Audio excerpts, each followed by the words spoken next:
Welcome to icon news. నేను మీ పవన్ కృష్ణమూర్తి. ఆంధ్రప్రదేశ్ ఓటర్ల mood ఎలా ఉంది అనే దానికి చాలా సందర్భాలు మనం చూస్తూనే ఉన్నాం. ఎవరు ఎటువైపు టర్న్ అవుతున్నారు, ఏంటి ఎలా మాట్లాడుతున్నారు అనేది పబ్లిక్ టాక్స్ కావచ్చు, లేదంటే నేతలు కావచ్చు, ఇవన్నీ. అయితే ఇప్పటివరకు చాలా మందికి ఒక సంశయం ఉంది. అరే, ప్రభుత్వ ఉద్యోగులు దాదాపుగా 2020 సంవత్సరం నుంచి చూస్తున్నాం మన వాళ్ళకి ఈ పిఆర్సీ కావచ్చు, లేదు అంటే సిపిఎస్ రద్దు అంశానికి సంబంధించి కావచ్చు, వాళ్ళకి ఇవ్వాల్సినటువంటి జీతాలు కావచ్చు, ఇవన్నీ కూడా ఎప్పటికప్పుడు లేట్ అవుతూ ఉండడం, ఇచ్చినటువంటి హామీలు ఇవన్నీ కూడా జగన్మోహన్ రెడ్డి కాస్త ఆలస్యం చేయడం కాదు, పూర్తిగా పక్కన పెట్టేశారు అనుకుంటూ, అలాగే ఆయనకి నమ్మిన బంట్లుగా ఉన్నటువంటి వెంకట్రామిరెడ్డినో లేదంటే ఇతరత్ర ఉన్నటువంటి అధికారులను పక్కన పెట్టుకొని చేయడం, ఇదంతా చేస్తూ వచ్చారు అన్నటువంటి ఒక వ్యతిరేకత అప్పటి నుంచి చూస్తూ ఉంటే ఉన్నటువంటి కొంతమంది నేతలు అప్పటి వరకు అంటే అరెస్ట్ చేస్తారో లేదో తెలియదు, లేదంటే ఇన్ఫాక్ట్ ఒక సభలో చూసాం మనం, వీళ్ళు సభ పెట్టుకొని ప్రభుత్వం మా డిమాండ్లు తీర్చాల్సిందే అని చెప్పి మాట్లాడాల్సినటువంటి సభలో కూడా సజ్జల రామకృష్ణారెడ్డి దగ్గర నుంచి ఫోన్ వచ్చిందని ఫోన్ పక్కన పెట్టుకొని sir sir sir okay sir, అలాగే మాట్లాడతాను సార్, ఇది సార్ అది సార్, ఈ టైప్లో చాలా చూసాం. సో ఇక ప్రభుత్వ సేవలు అంటే జగన్మోహన్ రెడ్డి సేవలో తరించేటువంటి వెంకట్రామరెడ్డి లాంటి అధికారులు కూడా చాలా మంది ఉన్నారనేది అందరికీ తెలిసినటువంటి విషయం. అలాగే వాళ్ళకి సలహాదారు పదవి కూడా తర్వాత వస్తుంది అనేది తెలిసిందే. అయితే వీళ్ళలో చైతన్యం ఎక్కడి నుంచి వస్తుంది అన్నప్పుడు 2022, 23 ఎండింగ్ అండ్ స్టార్టింగ్ ఆ మూమెంట్లో జరిగినటువంటి ఉపాధ్యాయుల యొక్క నిరసన కార్యక్రమం ఒక్కసారిగా ప్రభుత్వ ఉద్యోగుల మొత్తంలో కూడా సంచలనం రేపిందని చెప్పొచ్చు. విజయవాడలో జరిగినటువంటి మిలియన్ మార్చ్ అని పేరు పెట్టుకున్నారు. దాదాపుగా 5 లక్షల మంది వచ్చారు. 5 లక్షల మంది ప్రజలు స్వచ్ఛందంగా వాళ్ళు వచ్చినటువంటి వాళ్ళందరికీ కూడా మంచినీళ్ళు ఇవ్వడం ఇవన్నీ చేసుకుంటూ వచ్చారు. సరే, అదంతా ఓకే అయింది. అయితే ఏంటి వీళ్ళలో చైతన్యం దేనికి ఇది అంటే ఉపాధ్యాయుల్లో ముఖ్యంగా చెప్పాల్సినటువంటి అంశం. ఇప్పుడు ఉపాధ్యాయుల్ని విద్య సంబంధించినటువంటి కార్యక్రమాలకి లేదా ఎలక్షన్కి సంబంధించిన కార్యక్రమాలకి ఇన్నాళ్ళు వాడారు. ప్రచార కార్యక్రమాల కోసం, మామూలుగా ప్రభుత్వ కార్యక్రమాలకి. అంతేగాని ఏ ప్రభుత్వము కూడా మీరు మద్యం అమ్మే దగ్గర లైన్లని మీరు సక్రమంగా ఉండేలా చూడండి, వాళ్ళని కంట్రోల్లో పెట్టండి అని కాపలా పెట్టలేదు. ఏ ఉపాధ్యాయులతోటి కూడా ల్యాబొరేటరీలు కడిగించి ఫోటోలు తీసి అవన్నీ మాకు పెట్టాలి అని చెప్పి ఎప్పుడూ చెప్పలేదు. అంటే అది చేయడం తప్పా కాదా అన్న మీమాంసలకు నేను వెళ్ళడం లేదు. ఎందుకంటే ఇంట్లో ఎవరి పని వాళ్ళు చేసుకుంటాం. స్కూల్లో కూడా దానికి సంబంధించి ఎవరి పనులు వాళ్ళకి అసైన్ చేస్తారు ప్రభుత్వ ఉద్యోగులకి. దానికి అది తక్కువ ఎక్కువ అన్నటువంటిది నేను చెప్పట్లేదు. నేను దాన్ని ఒక జనరలైజ్ థింగ్లోకి నేను వెళ్ళట్లేదు. కానీ ఏ ప్రభుత్వం కూడా ఇప్పుడు మానిటరింగ్ చేయడం అనేది అసలు ఉన్నాయా లేదా అని చూసుకొని ఎప్పటికప్పుడు రిజిస్టర్లో ఓకే ఈరోజు బాగున్నాయి, ఈరోజు బాగాలేదు, కాంట్రాక్ట్ ఇచ్చాం వాళ్ళకి, వాళ్ళు సరిగ్గా చేయట్లేదు, లేదు మున్సిపల్ వాళ్ళకి ఇచ్చాం వాళ్ళు చేయట్లేదు, ఈ రకమైనటువంటి ఆర్డర్స్ రెడీ చేయడం, ఇవంతా రివ్యూ ఇవ్వడం అనేది చూసాం. కానీ స్వయంగా హెడ్ మాస్టర్లు లేదంటే అసిస్టెంట్ హెడ్ మాస్టర్లు వెళ్ళి టాయిలెట్లు ఓపెన్ చేసి ఉన్నాయా లేదా సరిగ్గా అని ఫోటోలు తీసి పొద్దున్న మధ్యాహ్నం సాయంత్రం వాటిని అప్లోడ్ చేసేయాలి. ఇది ఒక కార్యక్రమం అయితే, ఒకవేళ చేయడానికి క్లీనింగ్ ప్రాసెస్ చేయడానికి ఎవరు రానటువంటి పక్షంలో, హెల్పర్స్ అసిస్టెంట్స్ ఎవరు లేనటువంటి పక్షంలో వాళ్ళే వెళ్ళి చేయడం, ఇవన్నీ కూడా వాళ్ళకి ఎక్కడో ఆత్మగౌరవం మీద దెబ్బ కొట్టాయి. సరే, అది కూడా పక్కన పెడదాం. మన పిల్లలే కదా, మన వాళ్ళ కోసమే కదా, వాళ్ళ హైజీన్ కోసమే కదా చేసేది, మన స్కూల్లో ఉండేటువంటి పిల్లల బాగోగులే మన ముఖ్యం అన్న ఒక ఉదాత్త స్వభావంతో వాళ్ళు ఉన్నారు అనుకున్నప్పటికీ ఈ మద్యం దుకాణాల దగ్గర కాపలా ఏదైతే పెట్టారో అది నిజంగానే వాళ్ళ ఆత్మగౌరవానికి దెబ్బ గట్టిగా కొట్టింది.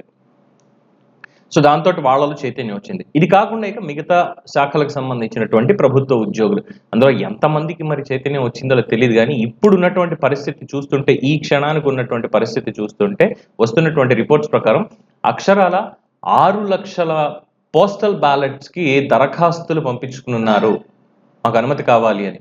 6 లక్షల మంది 6 లక్షల మంది. సో ఈ 6 లక్షల మంది ఏం చేయగలుగుతారు? ఈ 6 లక్షల మంది ఏం చేయగలుగుతారు? 6 లక్షలు ఇంటూ 4 వేసుకోండి, 24 లక్షలు అయ్యారు. అంటే ఒక కుటుంబం అనుకుంటే, ఒక్కొక్కళ్ళకి ఒక కుటుంబం ఉంది అనుకుంటే, ఓటర్లు ఉన్నారు అనుకుంటే, సో దాదాపుగా వీళ్ళకి ఉన్నటువంటి పరిస్థితి చూసుకున్నప్పుడు డైరెక్ట్గా ఈ కేవలం అంటే ఒక కుటుంబం, నేను నా భార్య నా పిల్లలు అనుకుంటే మాత్రమే, నలుగురు ఉంటే 6 లక్షల కుటుంబాల్లో తల్లి, తండ్రి, అన్న, చెల్లి, బావ, మద్దలు ఇలా మొత్తం అందరినీ వేసుకుంటే వాళ్ళ కుటుంబాలు ఎన్ని అవుతాయండి? ఒక 10 మంది వేసుకుందాం యావరేజ్‌గా. ఓటు హక్కు ఉన్నటువంటి వాళ్ళందరినీ కలిపి ఒక్కొక్క కుటుంబంలో ఒక 10 మందిని వేసుకుందాం ఎక్కడున్నప్పటికిని. అంటే 6 ఇంటూ ఒక 10 60 లక్షల మంది. 60 లక్షల ఓట్లు ప్రభుత్వ ఉద్యోగుల కుటుంబాలకి సంబంధించినటువంటి ఓట్లు, వాళ్ళు ప్రభావితం చెయ్యగలిగినటువంటి ఓట్లు 60 లక్షలు అంటే మాటలా? అంటే ఎంత చైతన్యం రాకపోతే ఈ 6 లక్షల మంది పెను సునామీ లాగా ఇలాగ అప్లికేషన్స్ పెట్టుకుంటారు? అంటే దేని గురించి? ఇన్ జనరల్‌గా అనుకుంటాం అంటే ప్రభుత్వోద్యోగులు వీళ్ళు ఏదో పని చేసుకుంటారు. ఆ పని అయిపోయిన తర్వాత వెళ్ళిపోతారు. పొద్దున్న 10కి వస్తారు. సాయంత్రం 4 అయిందంటే వెళ్ళిపోతారు. మధ్యాహ్నం 1 గంట, 2 గంటలు లంచ్‌కి అని చెప్పి ఇంకోటని వాళ్ళ పని ఏదో చేస్తారు. అయిపోతుంది తప్పితే ఏం లేదు. వీళ్ళదేముందిలే సుకూన్ జాబ్ అని అనుకుంటాం. కానీ నిజంగా వాళ్ళకంటూ ఆత్మగౌరవం మీద దెబ్బ పడితే ఏం జరుగుతుంది అనేది 2019 నుంచి 24 మధ్య కాలం దేశ చరిత్రలో ఏ రాష్ట్రంలో, ఏ ప్రభుత్వంలో ప్రభుత్వ ఉద్యోగులకి జరగనంత అన్యాయం జరిగింది. అన్యాయం ఒకటేనా అంటే ఆత్మగౌరవం మీద దెబ్బ తగిలింది అన్నది మాత్రం ఇక్కడ స్పష్టం అవుతుంది. అందుకే ఈ 6 లక్షల మంది వీళ్ళు ఓటు వేయించుకోవడానికి ఇది అవ్వడం. అలాగే ఇంకొక పెద్ద జోక్ ఏంటంటే ఇన్ జనరల్‌గా చూసుకున్నప్పుడు, ఎందుకంటే గత అనాలిసిస్‌లో మీకు అప్డేట్ చేశాను ఆల్రెడీ. ఈ పోస్టల్ బ్యాలెట్ ఓట్లు ఎవరి పక్షాన ఉంటే వాళ్ళకే గెలుపు అనేది 2004 నుంచి కూడా సరళి చూసుకున్నప్పుడు 2004లో కూడా అప్పుడు ప్రభుత్వం మారాలి అన్నటువంటి ఒక పాయింట్ తోటి దాదాపు ప్రభుత్వోద్యోగులు వైఎస్ రాజశేఖర రెడ్డి వైపు వెళ్ళడం, 2009లో కూడా పర్లేదులే మనదుంది కదా హ్యాపీగా చేసుకోవచ్చు అన్నట్టుగా అటే ఉండడం. కాకపోతే అక్కడ ఒక 20% చీలిక రావడం తప్పితే అంతకు మించి పెద్ద ప్రయోజనం ఏమి ఉండకూరలేదు. ఇక 2014 దగ్గరకు వచ్చేసరికి ఇప్పుడు అనుభవం ఉన్న నేత కావాలి అంటూ జగన్మోహన్ రెడ్డిని కాదు అని చంద్రబాబు నాయుడు గారి వైపు వెళ్ళడం విభజిత రాష్ట్రంలో. అండ్ 19 దగ్గరికి వచ్చేసరికి మళ్ళీ అబ్బా రాష్ట్రం విడిపోయినా కానీ ఈయన పనితీరు మాత్రం మారలేదురా నాయన. అలాగే జగన్మోహన్ రెడ్డి ఏదో కొత్తగా మనకు హామీలు ఇస్తున్నాడు, సిపిఎస్ రద్దు చేస్తానని ఇంకోటని చెప్పి అప్పటి వరకు కనీసం ఉండడానికి ఇల్లు కూడా లేనటువంటి రాష్ట్రంలో ప్రభుత్వోద్యోగులు హైదరాబాద్ నుంచి రావాలి ఇక్కడికి ఇది అంటే వీకెండ్ వాళ్ళకి ట్రైన్లు పెట్టి ప్రతిరోజు ఉదయమే స్పెషల్ ట్రైన్లు కూడా వేయించి, సూపర్ ఫాస్ట్ ట్రైన్లు ఒక స్పెషల్ లైన్ వేయించి ఇన్ని చేసి అద్దెలు ఎక్కువ పెరగకుండా సర్క్యులర్ జారీ చేసి అపార్ట్మెంట్లు అద్దెకి తీసుకుని వాళ్ళకి ఇచ్చి చేసినటువంటి గవర్నమెంట్‌కి పోస్టల్ వచ్చింది చాలా తక్కువ. ఈసారి ఈ 5 ఏళ్ల పాలన చూసిన తర్వాత దేవుడు దిగొచ్చాడు. జేజమ్మ దిగింది నెత్తి మీద నుంచి. బాబు మేము బతికుంటే చాలు, మాకు అనవసరంగా ఇవన్నీ అవసరం లేదు అనుకొని ఇంత చైతన్యం తీసుకొచ్చుకున్నారు వాళ్ళలో వాళ్ళే. సో 100% ఓటింగ్ దిశగా ఈ 6 లక్షల పోస్టల్ బ్యాలెట్ ఓట్లు వెళ్ళబోతున్నాయి అనేటువంటి సమాచారం చాలా సంచలనం సృష్టిస్తోంది ప్రస్తుతానికి. అలాగే కొన్ని చోట్ల మనం చూసినటువంటిది చాలా ఆశ్చర్యకరమైన రీతిలో రాష్ట్రంలో అనేక ప్రదేశాల్లో ఈ పోస్టల్ ఓటింగ్ బ్యాలెట్లు సరిపోక పోలింగ్ ఆపేసేటువంటి పరిస్థితి నెలకొంది. అంటే పరిస్థితి ఎలా ఉందనేది అర్థం చేసుకోండి.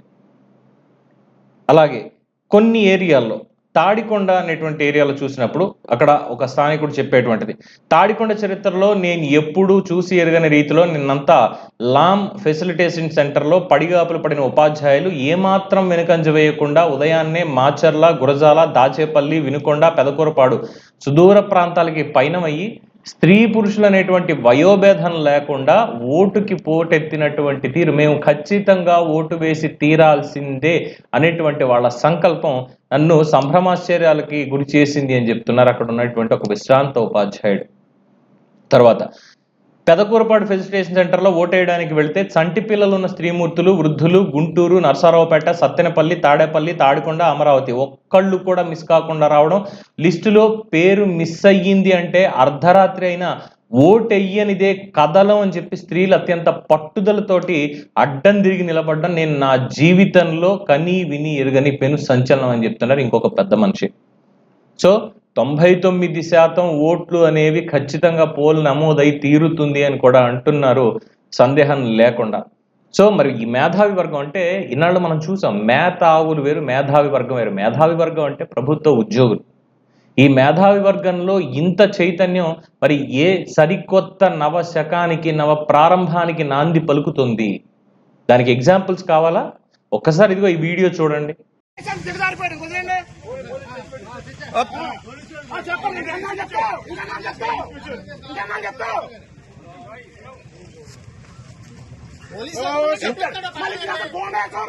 ఇంకేనా పోలీస్ స్టేషన్ కొట్టేస్తాం జనాలే. గేట్ బయట రావాలా, గేట్ బయట ఏదైనా గేట్ బయట ఫోటో తీసుకో. గేట్ రాపలు ఉంటాం కాదు, గేట్ బయట, గేట్ బయట. బాబు అటు కూడా తీయమ్మా, అటు తీసేసి ఒకరితో కాదు అందరూ తీ. आप लोग को देखो, आप लोग देखना क्या कर रहे, चुपका हो नहीं, दोनों तरफ देख लो ना क्या कर रहे हैं आप लोग, दोनों तरफ देख लो। पैसा दिए ना क्या पे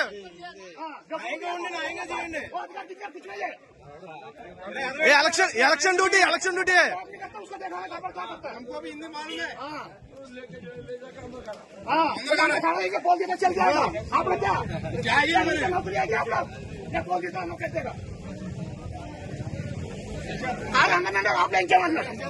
ఏ హత్రం ఇంకా అయిపోయింది, రోజులు అయిపోయినాయి, బెదిరించి భయపడే రోజులు అయిపోయినాయి అందరి దగ్గర. క్యాండిడేట్ తిరగచ్చారు ఆపలా, క్యాండిడేట్ రాబుల పని ఏంటి?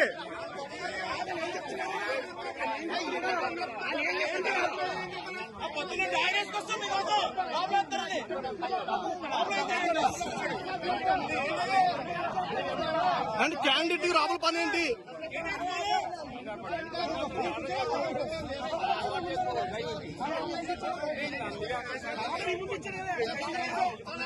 క్యాండిడేట్ డైరెక్ట్ గేట్ దగ్గరికి వెళ్ళొచ్చా? మేము రామా కూర్చుని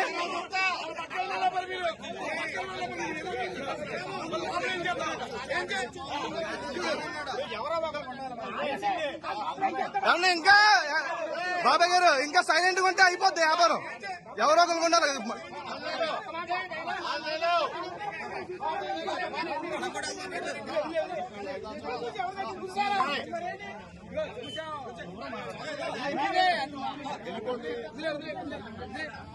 చూసారుగా, అందులో కనిపించేటువంటి ఆ తెల్ల బట్టలు వేసుకునేటువంటి వ్యక్తి దేవాదాయ శాఖ మంత్రి అయినటువంటి కొట్టు సత్యనారాయణ, వైఎస్ఆర్సీపీ. ఆయన అక్కడ పోస్టల్ బ్యాలెట్లు వేసే వాళ్ళ దగ్గరికి వెళ్ళి ప్రలోభ పెట్టడానికి గురి చేస్తూ ఉంటే ఛీ అని తరిమి కొట్టారు ప్రజలు అక్కడ. ఆ ప్రభుత్వ ఉద్యోగులు. మీ బెదిరింపులకి లొంగేది లేదు, మీ బెదిరింపులకి ఇన్నాళ్ళు అయిపోయింది, ఇంకా లొంగేది లేదు అంటున్నారు. ఇలా కూడా కాదు, కాళ్ల మీద పడుతున్నారు. వైఎస్ఆర్సీపీ నేతలు వెళ్ళి కాళ్ల మీద పడి ప్రభుత్వ ఉద్యోగుల కాళ్ల మీద అమ్మా మాకే ఓటేయండి, అమ్మా మాకే ఓటేయండి అని. ఇవి కాకుండా నా దృష్టికి వచ్చినటువంటి ఇంకొన్ని అంశాలు, అంటే వాటి దగ్గర నా దగ్గర ఆధారాలు అయితే లేవు. ఆ నోట ఈ నోట నేను విని, అంటే ఒకళ్ళు చెప్తే మేబీ అనుకోవచ్చు, ఇద్దరు చెప్తే ఏదో అయి ఉంటుందిలేమో అనుకోవచ్చు, కానీ ఎక్కడ చూసినా ఏ సోషల్ మీడియా ప్లాట్ఫామ్ చూసినా సరే ఈ మెసేజ్ అయితే చాలా క్లియర్గా తెలుస్తుంది. పేర్లు తెలియవు కానీ ఇలాగే ఒక చోట పోస్టల్ బ్యాలెట్ వేయడానికి వెళ్తుంటే వైఎస్ఆర్సీపీ వాళ్ళు అక్కడ కాపు కాసి 5,000 రూపాయలు ఒక్కొక్కళ్ళకి ఆఫర్ చేస్తున్నారు. 5,000 రూపాయలు, మీరు ఓటేయండి, మీకు మంచి అవకాశాలు ముందు దొరుకుతాయి, మన ప్రభుత్వం మళ్ళీ రాగానే ఇదిగో ఈ చిరుగానకు మీకు ఇప్పుడు ఇస్తున్నాం అంటే 5,000 ఇస్తూ ఉంటే చీ అని వాళ్ళ మొహం మీద కొట్టి వాళ్ళ పర్సులోంచి, ఇది నిజం చెప్తున్నానండి, నా వృత్తి మీద ప్రమాణం చేసి చెప్తున్నాను, ఇది నిజంగా జరిగింది అన్నటువంటి వార్త నాకు కొంతమంది సీనియర్ జర్నలిస్టుల నుంచి కూడా వచ్చింది. ఒక మహిళా ప్రభుత్వ ఉద్యోగి తన పర్సులోంచి 10,000 రూపాయలు తీసి ప్రతిపక్ష పార్టీ వాళ్ళు అక్కడ ఉండి నీతికి న్యాయానికి ఓటు వేయండి, వాళ్ళు డైరెక్ట్గా తెలుగుదేశం పార్టీకి ఓటు వేయండి అని కూడా అడగట్లేదు, నీతికి న్యాయానికి ఓటు వేయండి, అరాచకాన్ని ఎదుర్కోవాలి అంటే కనుక అభివృద్ధి పథానికి ఓటు వేయండి అని చెప్పి మాత్రమే వాళ్ళు చెప్తున్నారు. అది చెప్తుంటే మీకు ఇక్కడ ఖర్చులుగా ఉన్నట్టున్నాయి, ఇబ్బందులుగా ఉన్నట్టున్నాయి, ఇదిగో ఈ 10,000 ఉంచండి, మీ ప్రచారాలకి వాటికి వాడుకోండి అని చెప్పి ఆ సదరు ప్రభుత్వ ఉద్యోగి 10,000 రూపాయలు వాళ్ళకి ఇచ్చి వెళ్ళిపోయిందట ఓటేసి. నిజమండి, నేనేమి ఎక్కువ చేసి చెప్పట్లేదు. పవన్ ఊహాతీతంగా ఉన్నటువంటి విషయాలు చెప్పొద్దు అని మీరు చాలాసార్లు చెప్తారు, నాకు అవసరం లేదు అవి. ఒకళ్ళని నమ్మించడానికి పర్వాలేదులే, ఇగో ఈ కాకమ్మ కథలు చెప్తే నమ్మేస్తారంటే నేనేం జగన్మోహన్ రెడ్డికి సంబంధించిన వ్యక్తిని కాని చెప్పడానికి. పని జరుగుతుంది అంటే పని ఖచ్చితంగా జరుగుతుంది అనేటువంటి ఆ నిబద్ధతకి ముగ్ధుడైనటువంటి ఒక అభిమానిని. ఒక కుటుంబానికి లబ్ధి ఎలా చేకూరాలి, అది రైతు కుటుంబం కావచ్చు, మధ్యతరగతి కుటుంబం కావచ్చు, అబోవ్ మిడిల్ క్లాస్ కావచ్చు, ఎవరైనా కానివ్వండి, irrespective of caste and creed, లబ్ధి ఎలా చేకూరాలి, సంపద ఎలా సృష్టించాలి అన్న ఆ మేధో మథనానికి, ఆ ఆలోచనాబద్ధుడైనటువంటి చంద్రబాబు గారికి ఒక అభిమానిని, వ్యక్తిగతంగా, జర్నలిస్టుగా కాదు. సో సీనియర్ జర్నలిస్టులు అనేక ఛానల్స్ నుంచి ఉన్నవాళ్ళు, ఎందుకంటే సర్కిల్లో ఉంటారు కాబట్టి వాళ్ళు చెప్పింది ఇది విన్న తర్వాత నిజంగా అనిపించింది, ఏంటి మరి మొన్నటి వరకు వ్యవసాయం దండగా అన్నాడు చంద్రబాబు అని వీళ్ళు ఇది చేస్తుంటే వ్యతిరేకంగానే ఉన్నారు. ఆయన వస్తేనేమో గంటల తరబడి మీటింగ్లు పెడతాడు, ఆయన రివ్యూలు పెడతాడు, లేదంటే పవర్ పాయింట్ ప్రజెంటేషన్లు అంటాడు. ఈ మధ్య కొత్తగా డాష్ బోర్డు ఒకటి తీసుకొచ్చాడు, ఆర్టీజీఎస్ తీసుకొచ్చి సావగొడుతున్నాడు రా నాయన అని చెప్పి అనుకున్న వాళ్ళని కూడా చూసాను నవ్వుకుంటూ. కానీ ఎండ్ రిజల్ట్ వచ్చిన తర్వాత ఏం చేశాడు పవన్, నిజంగా ఆ పర్టికులర్ ప్రోగ్రామ్ ఉంది, చాలా సాటిస్ఫాక్షన్ వచ్చింది నాకు అన్నటువంటి ప్రభుత్వ ఉద్యోగుల్ని కూడా చూశాను. కానీ ఎక్కడో ఎందుకో ప్రలోభాలకు లోనయ్యారు. ఎస్, నా బంధుగణంలో కూడా ఉన్నారు, అనేక డిపార్ట్మెంట్లో పనిచేసేవాళ్ళు నా బంధుగణంలో ఉన్నారు. నేను చాలా మందికి ఫోన్లు చేసి అడిగాను, పోస్టల్ బ్యాలెట్కి అప్లై చేసుకున్నారా అంటే నేను చేసుకోలేదు అన్నారు. ఎందుకు అని, నేను సొంతూళ్ళలో ఉన్నాను, నేను పోస్టల్ బ్యాలెట్ ఎందుకురా, నేను డైరెక్ట్గా వెళ్ళి ఓటేస్తాను అక్కడ అని. సరే బాగానే ఉంది, ఏంటి ఎవరికి ఓటు వేయబోతున్నారు అన్నటువంటి విషయాలను అడిగితే ఎవరికి వేస్తాం, ఎవరికి వెయ్యమంటాం అని నన్ను అడగద్దు, మీరు ఎవరికి వేస్తారా అని ఓటు అని అడిగితే మేము చాలా గట్టిగా ఆలోచించుకున్నాం, ఓటు అయితే ఈసారి ఖచ్చితంగా యునానిమస్గానే ఉంటుంది. పైకి చెప్పడం అనేది బాగుండదంటే చెప్పండి పెదనాన్న పర్వాలేదు నేనే కదా అంటే లేదు లేదు చెప్పకూడదు, ఓటు వేసిన తర్వాతే చెప్తాను ఎవరికి వేసాను అనేది పర్సనల్గా నాకు అర్థమైపోయింది. అక్కడే నాకు అర్థమైపోయింది. ఇక మా పిన్ని గారు అంగన్వాడీలో పనిచేస్తారు. ఏంటి పిన్ని ఏంటి సంగతి అంటే, ఏంటి వేసే జగన్మోహన్ రెడ్డికి ఓటు, ముందు 2 సంవత్సరాలు పర్లేదులే కొత్తగా వచ్చాడు కదా ఏదో చేస్తాడులని మేము సర్దుకున్నాం మామూలుగా, కరోనా టైంలో ఇంకేం లేవు అనుకున్నాం, సరే అయిపోయింది. కరోనా తర్వాత అప్పులు తెచ్చాడు, ఏదో 2-3 నెలల పాటు చిల్లర విదిలిచ్చాడు. ఆ తర్వాత నుంచి మొదలైంది అసలు టార్చర్. మాకు జీతాలు పెంచుతా అన్నాడు, పెంచలేదు. మాకు ఫెసిలిటీస్ సరిగా లేవు, ఇది కావాలని అడిగితే ఇప్పటివరకు చేయలేదు. మేము ధర్నాలు చేస్తే లాఠీ చార్జీలు చేయించాడు. ఇలాంటి వాళ్ళకి మేము ఎందుకు ఓటు వేయాలి అంటే, మరి గతంలో వేశారు కదా ఓటు అంటే, లేదు అప్పుడు చంద్రబాబు నాయుడు మీద వ్యతిరేకత కాదు, ప్రభుత్వ విధానాల మీద కూడా కాదు, ఆ రోజు ఉన్నటువంటి వేలు ఓకే చంద్రబాబు నాయుడు 10 రూపాయలు సాయం చేశాడు, జగన్మోహన్ రెడ్డి 15 రూపాయలు చేస్తానంటున్నాడు కదా అన్నటువంటి ఒక దాంట్లో ఉన్నామంటే, ఇగో ఇలాంటి వాటికి పడిపోయి ఇప్పుడు దాకా తెచ్చుకున్నారు. ఈరోజు మీలాంటి వాళ్ళ వల్ల రాష్ట్రం ఎంత దాకా వెళ్ళిందంటే ఎందుకు లేని అనవసరంగా తిప్పుతానని మా పిన్ని గారు కూడా నన్ను ఇది చేశారు. సో వీళ్ళందరూ గవర్నమెంట్ ఎంప్లాయీలే. And most and last and final thing, దీంతో నేను కంక్లూడ్ చేస్తాను. నా క్లాస్మేట్, నాతోటి 10 సంవత్సరాల పాటు చదువుకున్నటువంటి నా క్లాస్మేట్ ఈరోజు ప్రభుత్వ ఉద్యోగి ఆంధ్రప్రదేశ్లో. ఈ పేర్లు చెప్పాను నేను, వాడికి తెలుసు, ఈ వీడియో చూశాడంటే డెఫినెట్గా ఒరే నా బతుకు బయట పెట్టేసావు కదరా అంటాడు డెఫినెట్గా. సో వాడితో మాట్లాడినప్పుడు ఏంటి పరిస్థితి ఏంటి ఏమనుకుంటున్నారు అంటే, 3 ధర్నాలు 6 రాస్తారోకోలు అన్నట్టుగా నడిచిపోయింది ఇన్నాళ్ళు మాకు, చావో రేవో తప్పితే ఏం లేదు. ఎలా అయిపోయిందంటే పరిస్థితి, ఒక ప్రభుత్వోద్యోగి అంటే కనీసం ఒక అంటే కూలి పనులు చేసుకునేటువంటి వాళ్ళని నేను తక్కువ చేయట్లేదు, వాళ్ళ కాయ కష్టం మీద వాళ్ళు బతుకుతున్నారు, వాళ్ళు చాలా గర్వంగా బతుకుతున్నారు, నేను తక్కువ చేయట్లేదు వాళ్ళని.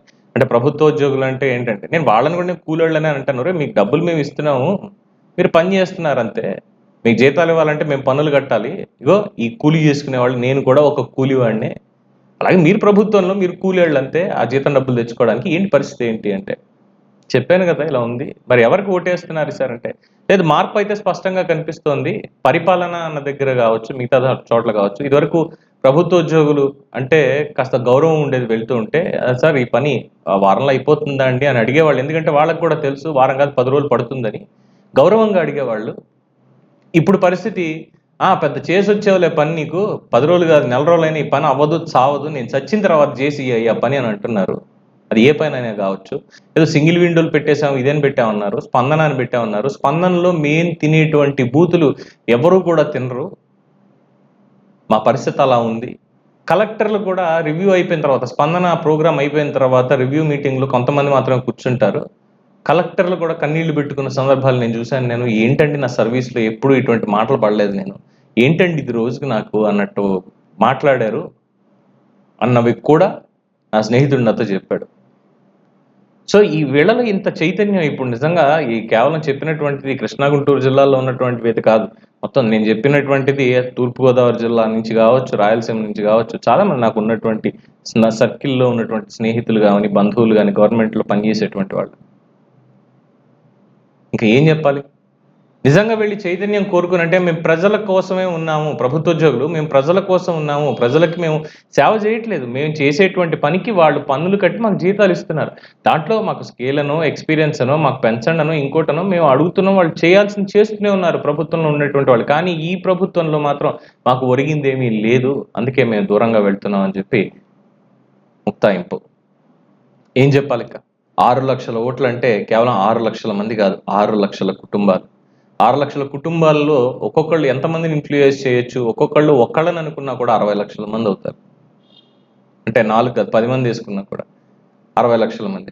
ఇదే గనక వీళ్ళ బంధుగణంలో ఉన్నటువంటి వాళ్ళని కూడా ఈ 6 లక్షల కుటుంబాలు ఇన్ఫ్లుయెన్స్ చేస్తే, అంటే ఒక కుటుంబం భార్యాభర్త అనుకుందాం, భార్య సైడు భర్త సైడు ఉండేటువంటి కుటుంబాలను కూడా వీళ్ళు ఇన్ఫ్లుయెన్స్ చేసి ఓట్లు వేయించగలిగితే ఏం చెప్పచ్చు?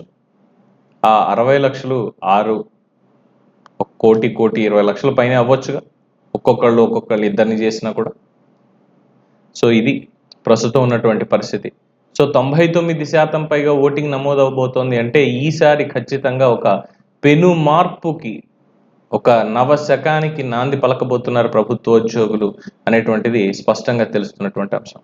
మరి మీరేమనుకుంటున్నారు? నిజంగానే ప్రభుత్వోద్యోగుల్లో మార్పు వచ్చింది అనుకుంటున్నారా? ఎంత శాతం వచ్చి ఉండొచ్చు అనేది మీ అభిప్రాయాన్ని కామెంట్స్ రూపంలో తెలియజేయండి. చూస్తూనే ఉండండి ఐకాన్ న్యూస్. నేను మీ పవన్ కృష్ణమూర్తి.